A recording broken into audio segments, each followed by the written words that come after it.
السلام عليكم ورحمة الله وبركاته. أهلا بكم في حلقة جديدة من قناة يوميات عادل المعشاد. النهاردة في نادي الشمس الرياضي ده في مصر الجديدة.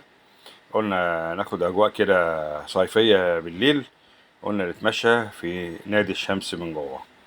هوريكم الأجواء بتاع نادي الشمس ده. نادي يعني ناس مستريحة شوية وباشتراكات سنوية. ماشي، فدخلنا ضيوف شرف النهاردة مع أختي.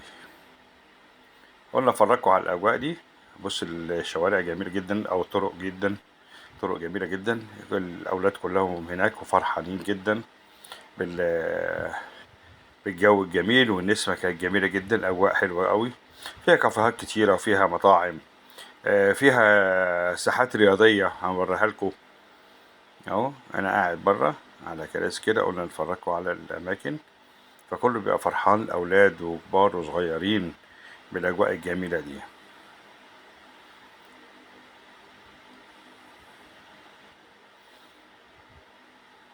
اهو قلت اوريكم برضك المكان تاني. اهو الشوارع هناك جميلة، في هناك طفطف كهربائي كده جميل، بيتنقل بين الشوارع وبعضيها. شوارع طبعا والطرق هناك جميلة جدا زي ما انتم شايفين.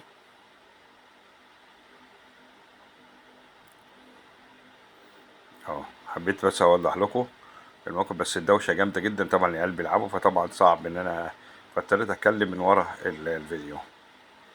اهو ده هنا في منطقة الملاعب دي، ملعب كرة السلة يا جماعة. كرة السلة معروفة إن السلة بتاعتها بتبقى عالية، فلازم يكون اللعيبة طوال شوية عشان يوصلوا للإيه، للسلة ويلعبوا. رصدنا بعض المجموعة من الشباب الصغيرين كده، بيحاولوا يتدربوا مع المدرب بتاعهم إن هم يحاولوا يطولوا السلة ويرموا فيها الكرة نفسها. زي ما شايفين كده أنا بشرح بقول لكم. لو هنقرب الكاميرا شوية هوريكم الأجواء بتاعة ملعب كرة السلة. ان شاء الله برضك لو في جولة تاني هوريكم الاجواء بتاع الملاعب، بس اغلبهم مشوا، لان بيروحوا الساعة 7 رايحين الساعة 9 ونص 10 كده. زي ما انتم شايفين كده يا جماعة. المدرب مع الاولاد بيدربهم، حاجة جميلة جدا على الاضواء الكاشفة زي ما بيقولوا. طبعا بيبقى فيه مباريات، بس المباريات ميعادها مش موجود لسه دلوقتي. هنحاول نشوف المباريات دي امتى ونحضرها معاهم.